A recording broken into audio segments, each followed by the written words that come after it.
दुनिया का 7वां अजूबा द ताजमहल एक प्रेम की निशानी, जिसकी नींव 1632 ईस्वी में रखी गई और पूर्ण निर्माण 22 साल बाद 1653 ईस्वी में हुई थी। ये हम सब जानते हैं, लेकिन क्या आप जानते हैं जब उस समय सीमेंट का आविष्कार नहीं हुआ था तो इसे कैसे बनाया गया था और क्यों एक वजह से ताजमहल का अंत हो सकता है। चलिए जानते हैं इन्हीं तरह की ढेर सारी ऐतिहासिक बातों को। ताजमहल भारत देश के उत्तर प्रदेश राज्य के आगरा में स्थित एक प्रेम की निशानी है, जिसे 2007 में 7वां अजूबा घोषित किया गया। इसे बनाने के पीछे एक बहुत बड़ी वजह है। 17वीं सदी के शासक राजा शाहजहां, जो तैमूर राजवंश से बिलोंग्स करते थे और बाबर के घराने से थे, इनकी शादी 21 साल की उम्र में 1612 ईस्वी में अर्जुन बानो बेगम से हुई थी, जिसका नाम शाहजहां द्वारा मुमताज महल रखा गया, जिसका मतलब होता है महल का सबसे अनमोल रत्न। इन्होंने महज 18 साल के वैवाहिक जीवन में 13 बच्चे को जन्म दे चुकी थी और 38 साल की उम्र में 14वीं संतान को जन्म देते वक्त अत्यधिक रक्तस्राव के कारण 17 जून 1631 ईस्वी में बुरहानपुर में इनकी मौत हो गई थी, जिसके कारण शाहजहां को बहुत दुख हुआ और कई सालों तक शोक में चले गए। जब वे फिर से बाहर दिखाई दिए तो उसकी पीठ मुड़ी हुई थी और चेहरा खराब हो गया था। मुमताज महल की सबसे बड़ी बेटी अपने पिता शाहजहां को दुख से बाहर निकाली थी। शाहजहां अपने सबसे प्यारी बेगम मुमताज महल की याद में ताजमहल बनाने का फैसला किया और इसकी नींव 1632 ईस्वी में रख दी गई।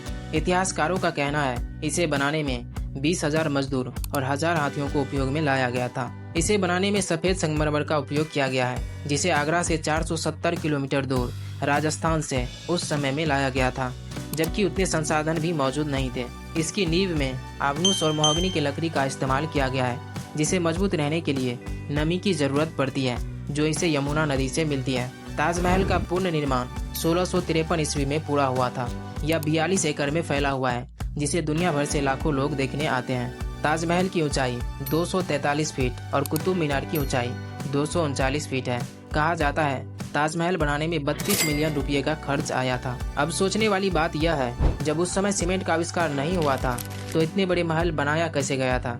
दरअसल उस समय एक खास तरह के घोल का उपयोग किया जाता था, जिसे बनाने के लिए गुड़, बतासा, बेलीगिरी का पानी, दही, उड़द दाल, जूट, कत्था और कंकड़ जैसी कई सारी चीजों को मिलाकर एक अलग किस्म का पेस्ट बनाया जाता था, जो सीमेंट के जैसा ही काम करता था और मजबूती भी लगभग उतनी ही थी। ऐसा माना जाता है कि 1857 की क्रांति के दौरान अंग्रेजों ने ताजमहल में लगे कई कीमती पत्थर निकाल लिए थे। ताजमहल में बड़ा मकबरा राजा शाहजहां और छोटा मकबरा रानी मुमताज का है। साल 1971 में भारत और पाकिस्तान युद्ध के दौरान इसे चारों ओर से बांस लगाकर हरे रंग से ढक दिया गया था, जिसमें 20 दिन का समय लगा था ताकि दुश्मन की नजर इस पर न पड़े।